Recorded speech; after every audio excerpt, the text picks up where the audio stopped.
स्थित्वैन्द्रियार्थेषु प्रशांतात्मा जितेन्द्रियः। भगवान के एक परम सखा हुए हैं सुदामा। सुदामा जी बहुत गरीब थे। सुदामा जी बहुत गरीब थे मेरी माँ, बहुत गरीब थे। पर उनने कभी भगवान से शिकायत नहीं की कि हमारे पास ये नहीं है, हमारे पास वो नहीं है, हमें ये चाहिए, हमें वो चाहिए। कभी शिकायत नहीं। गरीबी में अपना जीवन गुजार रहे थे सुदामा जी। भगवान का चिंतन नित्य करते थे, भगवान को याद रोज करते थे। घर पे चूल्हा जले या ना जले, बस भगवान को याद करना सुदामा जी नहीं भूलते थे। हाँ, स्वार्थ नहीं था, निस्वार्थ भक्ति थी सुदामा जी की। एक दिन सुदामा जी से सुशीला ने कहा, आज द्वारिकाधीश की आंखों में आंसू आ गए, कन्हैया रो रहे थे। रुक्मणी ने कहा, प्रभु आपको क्या हुआ, आपकी आंखों में आंसू? कहने लगे, क्या बताऊं रुक्मणी, मुझे अपने सुदामा की बड़ी याद आ रही है।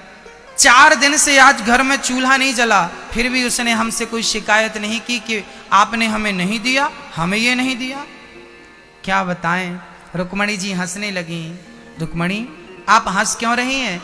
बोले, प्रभु आप भगवान हैं, आप किसी को कुछ देना चाहें तो दे सकते हैं, आप देना चाहें तो रोकेगा कौन? भगवान ने कहा, क्या बताऊं रुक्मणी, सुदामा ऐसा जिद्दी भक्त है कि मैं कुछ देता हूं सो लेता ही नहीं। सुदामा गरीब थे। अच्छा, सुदामा गरीब क्यों थे? कहा जाता है कि सुदामा जब उज्जैन पढ़ने गए थे, उज्जैन में ही कृष्ण से उनकी मित्रता हो गई थी। मैं आप लोगों से एक निवेदन करूंगा कि आप लोग इतने रिश्ते बनाते हैं, इतने संबंध दुनिया वालों से रखते हैं, एक आध संबंध ना द्वारिकाधीश से रख लीजिएगा, वो काम जरूर आएगा। हाँ, वो काम जरूर आएगा भक्तों। आज सुदामा ने कृष्ण को अपना मित्र बनाया। सुदामा को एक दिन ठंडी लग रही थी, कन्हैया ने अपना पीतांबर उड़ा दिया। दूसरे दिन कन्हैया ने वापस दिया सुदामा से, कन्हैया ने वो पीतांबर नहीं लिया। आज जब सुदामा को कृष्ण की कभी याद आती थी ना, उसी पीतांबर को खोलकर देख लिया करते थे। अच्छा, सुदामा गरीब क्यों थे? कहते हैं सुदामा जितने गरीब है ना, ये गरीबी कृष्ण की किस्मत में थी, परंतु कृष्ण के किस्मत की गरीबी सुदामा ने अपने ऊपर ले ली कि मेरा मित्र गरीब ना रहे, मैं उस गरीबी को लेता हूं। क्या हुआ था कि एक बार जब गुरु के घर पर सुदामा और कृष्ण थे, तब वहां पर सांदीपनी जी के यहाँ एक बूढ़ी माँ उज्जैन महाकाल मंदिर में भीख मांगती थी। एक बूढ़ी माँ, आज दिन भर में उसे भीख में 1 मुट्ठी चने उससे मिले थे। वो चने पोटरी में बांधकर बूढ़ी माँ घर लाई, सोची कल खाऊंगी, आज नहीं खाती। रात को चोर आए, चोरों ने देखा कि पोटरी बंधी है। अच्छा, चोरों को लगा कि भिखारियों के पास कुछ तो होता ही है, ये पोटरी पे कुछ माल होगा, तो वो लेके भागा। चोर जब भागा तो बूढ़ी माँ उठ के बैठ गई और उसने कहा कि मुझे दिन भर में चने मिले 1 मुट्ठी, वो भी चोर चुरा कर ले गया। चोर को श्राप दे दिया कि यदि मैंने महाकाल की पूजा की हो और भक्ति की हो तो जो मेरे चने को खाएगा वो सदा सदा के लिए गरीब हो जाएगा। चोर के हाथ से वो पोटरी गिर गई। कहां गिर गई? बोले, सांदीपनी जी के आश्रम में द्वार के सामने गिर गई। सुबह जल्दी सांदीपनी की पत्नी गुरु माता उठकर जा रही थी तो उन्होंने पोटरी पर चने देखे। उनको लगा कि ये किसी विद्यार्थी के चने गिर गए होंगे, क्योंकि वहां बहुत सारे विद्यार्थी रहा करते थे पढ़ने के लिए। उन विद्यार्थियों में कृष्ण और सुदामा भी थे। संयोग देखना कि वही पोटरी माँ ने संभाल के रखी, और जब आज कृष्ण और सुदामा लकड़ी लेने जंगल जाने लगे तो वही पोटरी कृष्ण को थमा दिया गुरु माँ ने कि बेटा जब तुम्हें भूख लगे तो ये चने तुम खा लेना। अब वो चने चूंकि श्रापित चने थे, ये बात सुदामा भली भांति जानते थे, क्योंकि सुदामा कोई साधारण प्राणी नहीं थे। हाँ, विरक्त इंद्रियार्थेषु प्रशांत आत्मा जितेंद्रिया, सब कुछ जानने वाले सुदामा थे। आज वो चने सुदामा ने देखे कि कृष्ण खाएगा, कहीं ये जीवन भर के लिए गरीब ना हो जाए, इसलिए कृष्ण के चने सुदामा खाने लगे। सुदामा चने खाने लगे। कुछ लोग कहते हैं कृष्ण के चने चुराकर खा लिया सुदामा ने, इसलिए गरीब हो गए। अरे भाई, सुदामा ने चने खाए जरूर थे, पर खाने के पीछे उद्देश्य चोरी नहीं थी। उद्देश्य तो ये था कि मैं गरीब बनूं तो बनूं, मेरा मित्र गरीब ना हो। यह मित्रता सुदामा की थी। आज सुदामा उस श्रापित चनों को खाने के कारण गरीब हो गए, पर कभी शिकायत नहीं की। ऐसी विषम परिस्थिति में भी सुदामा ने कभी भगवान को भुलाया नहीं। सुदामा सदा भगवान का चिंतन करते रहते हैं। स्थितियां सम हो या विषम हो, आपकी स्थिति परिस्थिति अनुकूल हो प्रतिकूल हो, कोई बात नहीं, किसी भी हाल में ईश्वर का धन्यवाद देना मत छोड़िएगा। कई लोग ना शिकायत करते रहते हैं, भगवान ने ये नहीं दिया, भगवान ने वो नहीं दिया, भगवान ने ये नहीं दिया। अच्छा एक बात बताओ मेरी माँ, यहाँ जितने लोग बैठे हैं, ये बताओ कि जो लोग जन्म से ही विकलांग होते हैं, पोलियो की बीमारी होती है, कुछ लोगों को देखा होगा चल नहीं पाते, कुछ लोगों को देखा होगा देख नहीं पाते, कुछ लोगों के हाथ काम नहीं करते। अब बताइए, आप कहते हैं कि हमारे पास ये नहीं है वो नहीं है, आप उन लोगों से अच्छे हो कि नहीं? हाँ या ना? जीवन में शिकायत हम बहुत करते हैं, ये नहीं है वो नहीं है। अरे विधाता ने जितना दिया है हम उसका धन्यवाद नहीं देते कि परमात्मा औरों के पास इतना नहीं है जितना हमारे पास है। याद रखना भक्तों, जितनी संपत्ति आप लोगों के पास है ना, उतने के लिए ही अभी बहुत लोग तरस रहे हैं। हाँ या ना? तो जितना मालिक ने दिया है उसमें संतोष रखिए और ईश्वर का धन्यवाद दीजिए कि विधाता तूने चलने को कम से कम पांव तो दिए हैं, उनसे तो अच्छे हैं जिनके पांव नहीं हैं। कम से कम काम करने को हाथ तो हैं, उनसे तो आप भले हैं जिनके पास हाथ नहीं है। आपको देखने के लिए आंख हैं, आप उनसे तो अच्छे हैं जो सूरदास हैं। मेरी माँ, ईश्वर का धन्यवाद देना चाहो तो बहुत प्रकार से दिया जा सकता है। और शिकायत तो, इच्छाएं तो बड़े बड़े महाराजाओं की पूरी नहीं भई, आपकी क्या इच्छाएं पूरी हो जाएंगी? शिकायतों के पुल यदि आप बांध रहे हैं तो बांधते रहिए, कुछ नहीं होने वाला। सुदामा संतोष भरा जीवन जिया करते थे, विधाता ने जो दे दिया उसमें संतोष रखते थे।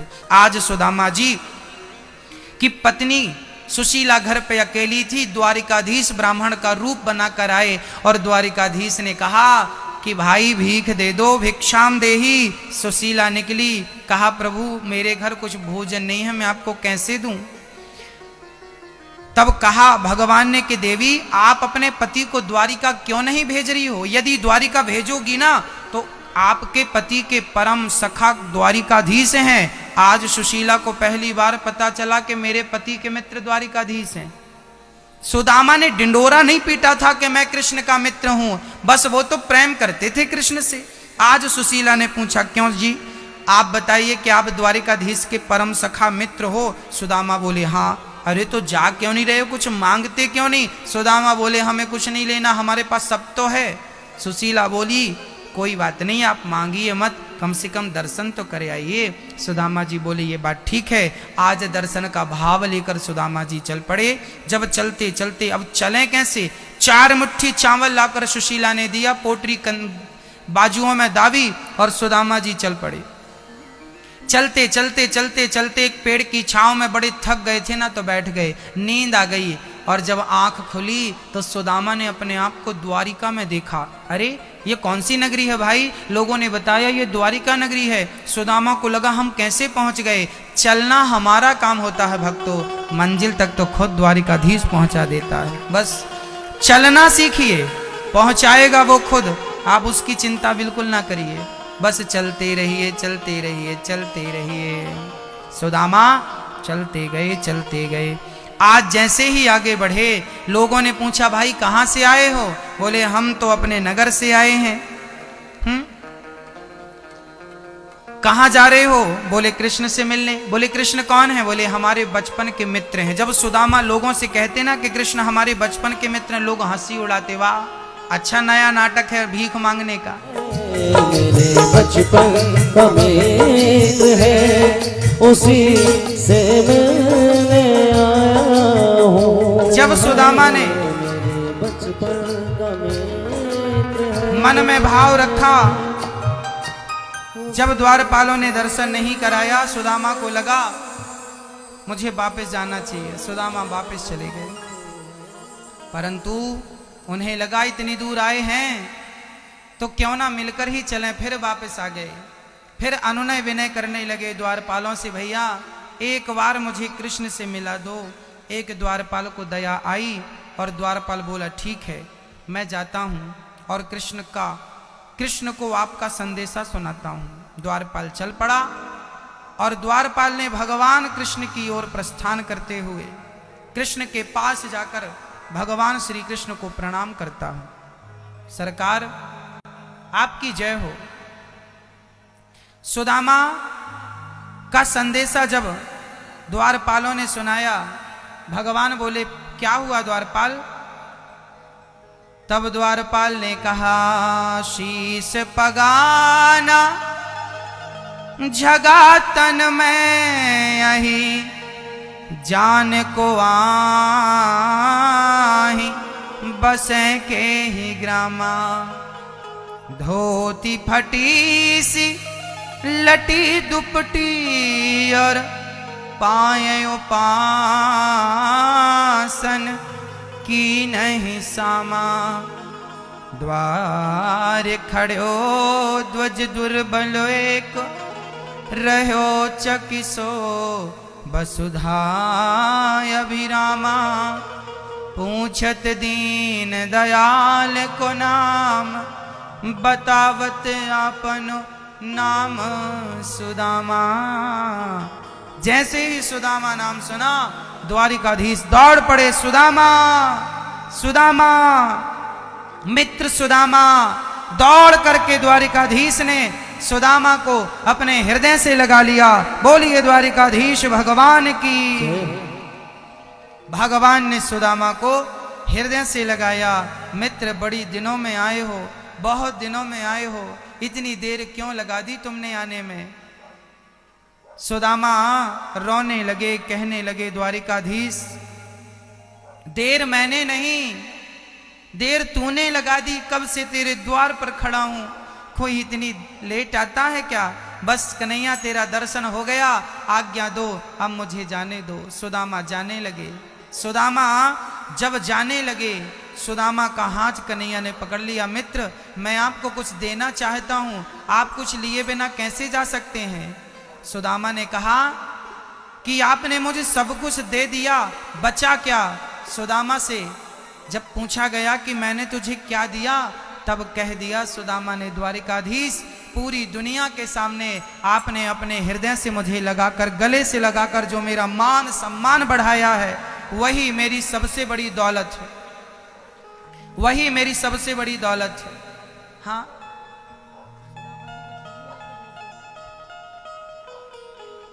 हाँ सुदामा प्रेम पूर्वक भगवान उनको लेकर जाते हैं और सुदामा अपनी आसन पर भगवान बिठाते हैं। सुदामा चरणों में, प्रभु मैं आपके बराबर बैठने योग्य नहीं हूं।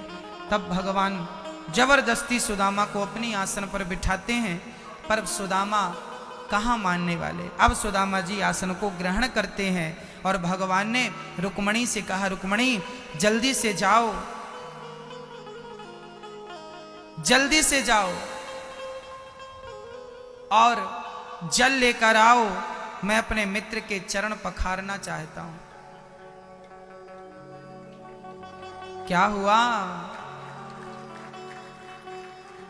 यार की हालत देखी, उसकी हालत पे रोया। यार के आगे अपनी शान शौकत पे रोया। ऐसे तड़पा तड़प क्षमा परवाना के लिए, ऐसे तड़पा तड़प क्षमा परवाना के लिए। कन्हैया उतना रोया रोया है सुदामा के लिए, जितना राधा रानी रोई कान्हा के लिए। जितना राधा रानी रोई कान्हा के लिए, कन्हैया उतना रोया रोया है सुदामा के लिए।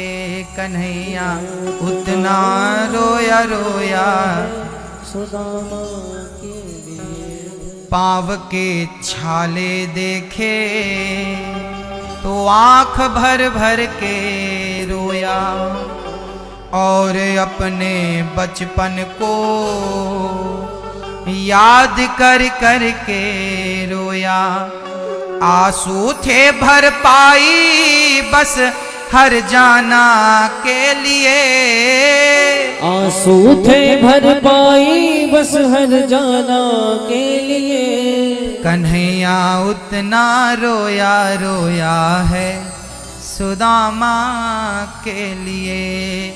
आज जगत के पालनहार अपने आसन पर सुदामा को, उस सुदामा को जिसके पास खाने को रोटियां नहीं थी, उसको इतना आदर, इतना सम्मान। भक्तों, प्रेम का सही मूल्य कौन चुका सकता है? दृश्य देख लीजिए, यही प्रेम का मूल्य है।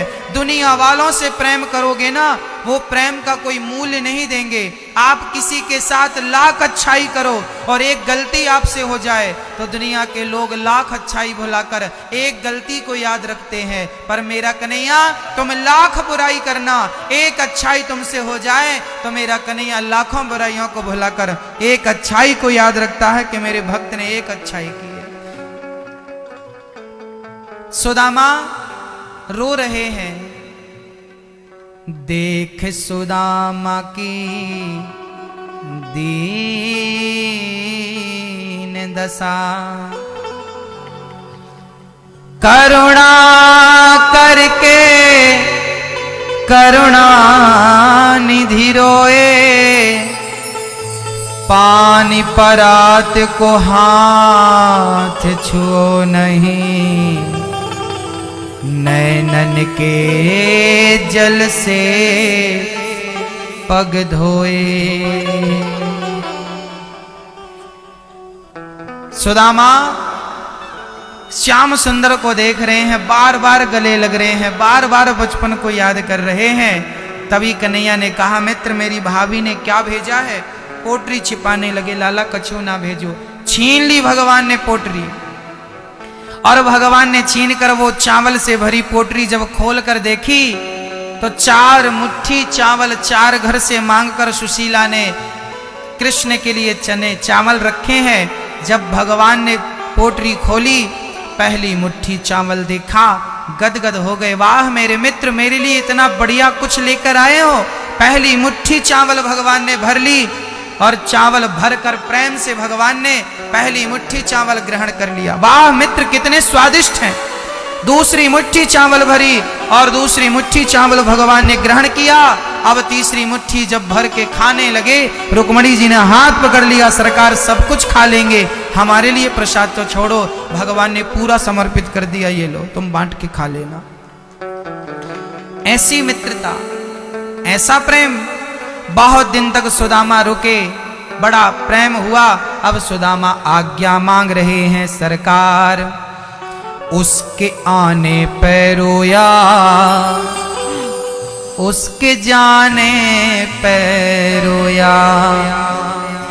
हो के गद गद चावल के दाने दाने पे रोया।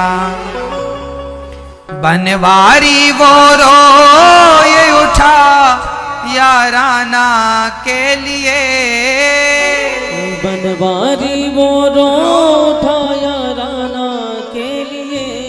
कन्हैया उतना रोया रोया है सुदामा के लिए, जितना राधा रानी रोई कान्हा के लिए। जितना राधा रानी रोई कान्हा के लिए, कन्हैया उतना रोया रोया है सुदामा के लिए। बोलिए भक्तवत्सल भगवान की।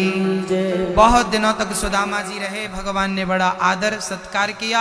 विश्वकर्मा को बुलाया और 2 मुट्ठी चावल के बदले सुदामा के लिए 2 लोकों की संपत्ति लुटा दी। भक्तों, इतना सा लेकर इतना कुछ देने की ताकत कोई रखता है तो केवल द्वारिकाधीश रखता है। 2 लोकों का मालिक बना दिया। सुदामा जी जब घर गए, उन्होंने बढ़िया ठाट बाट महल देखे। सुशीला से कहा, देवी इतना धन कहां से आया? सुशीला ने कहा, प्रभु भगवान ने दिया। हे प्रभु, तुझे देते नहीं देखा, पर झोलियां तो भरी देखी। बस भक्तों, सुदामा सारी उनकी स्थितियां परिस्थितियां प्रतिकूल से अनुकूल हो गई इनकी कृपा से। भक्तों, इतना सा लेकर इतना कुछ देने की शक्ति द्वारिकाधीश में है। इसलिए मैं आपसे निवेदन करता हूं कि दुनिया वालों से इतने रिश्ते हम बनाते हैं, एक रिश्ता कन्हैया से जरूर बनाइएगा।